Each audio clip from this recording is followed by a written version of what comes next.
Let's talk about something I think we've all been through. Those times, maybe even whole seasons, where faith just feels, well, gone. It feels weak or distant or just not there. And you know what? It can feel super isolating. But you are definitely not alone in that. So that's what we're going to dive into today. What's really going on in those moments, and how do we find an anchor that actually holds on, especially when our feelings don't? Okay, let's kick things off with a statement that kind of turns everything we think we know on its head. Faith is a choice, not a feeling.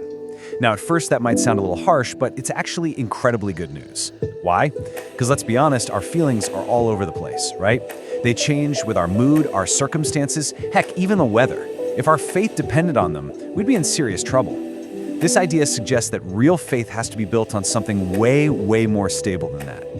And that leads us to the big question for this whole explainer.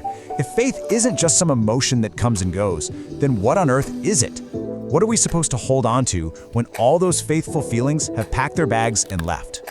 To get to the bottom of that, we've got to dig a little deeper. So our first stop is to try and figure out what faith actually is, to get past how it feels and to understand its real definition. And to do that, we're not going to rely on opinions or, our gut feelings. We're going straight to the source to see how the Bible itself defines this huge concept. And here it is, probably the most famous definition out there, from Hebrews 11. Now faith is the assurance of things hoped for, the conviction of things not seen. Now, I know, that can sound a little poetic, maybe even a bit abstract, but what's so cool is that the original language is anything but vague. It's actually super concrete. Let's zoom in on those two key ideas, assurance and conviction. This is where it gets really interesting. When you look at different translations of this one verse, you start to see a pattern. They use these incredibly solid, tangible words like substance, reality, proof, and certainty. I mean, that's not the language of wishful thinking or crossing your fingers. That's the language of something you can actually stand on. And this chart breaks it down perfectly. That first part, assurance of things hoped for, isn't just wishing something will happen. The original language points to something much stronger, a guaranteed expectation, a confidence. Some translations even use the word substance or reality. Think of it like having the actual title deed to a house you haven't moved into yet. You have the proof of ownership. And the second part, conviction of things not seen, means it's the proof or the evidence of realities that exist outside of what our five senses can pick up. So biblical faith isn't a leap in the dark. It's a step based on solid evidence of a reality we can't always see. Okay, so we've got this really solid, reality-based definition of faith. But here's the thing. It's not just some abstract idea for a theology class. It's a tool that's meant to be used. So let's see how this definition actually works in the real world, especially when life gets tough. Let's start with something we can all relate to: deep, painful sorrow. We've all been in that place where grief just feels like this heavy blanket, and it seems impossible to imagine that things will ever be okay again. So right in the middle of that long, dark night, faith is that assurance, that guaranteed expectation, that morning is coming. It doesn't mean we pretend the pain isn't real, not at all. It's the conviction that God is right there with us in the darkness, holding on to a dawn that we can't see yet. All right, what about those times when you just feel completely and totally useless? When you are just so aware of your own weaknesses, your own limits? And check out the incredible reversal here. In this context, faith means trusting that your weakness isn't actually a problem. In fact, it's the exact place where God loves to show up and display His strength. It means we don't have to hide our weaknesses. We can actually see them as an invitation for His power to be perfected in us. And then there's fear, anxiety about the future, about our families, about all the unknowns. It's a feeling that can just paralyze you, right?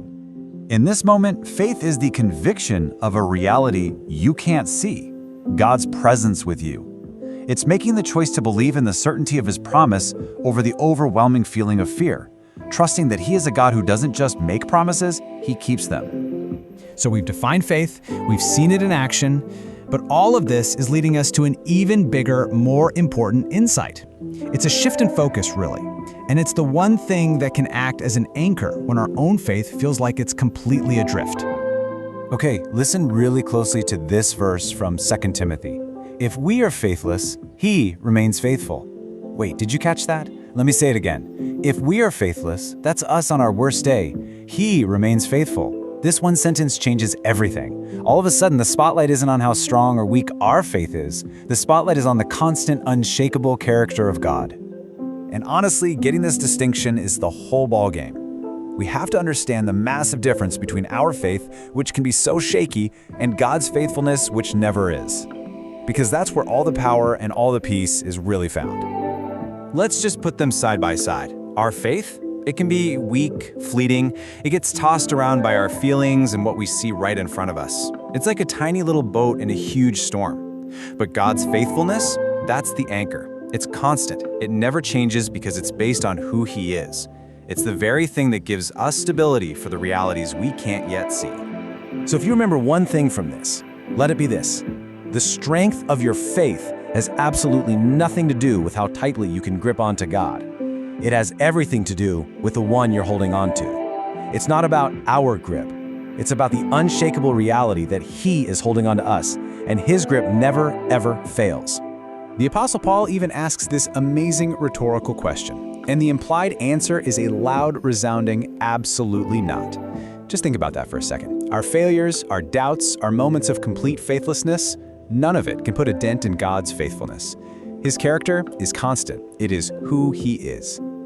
And so we land here with this final, incredibly freeing thought. What if we've been looking at this whole thing backwards? What if all that pressure we put on ourselves to have perfect, unwavering faith was never the point? Maybe, just maybe, the goal has always been way simpler. To stop worrying about our own weak grip and just start trusting in the perfect, unfailing grip of the one who holds us.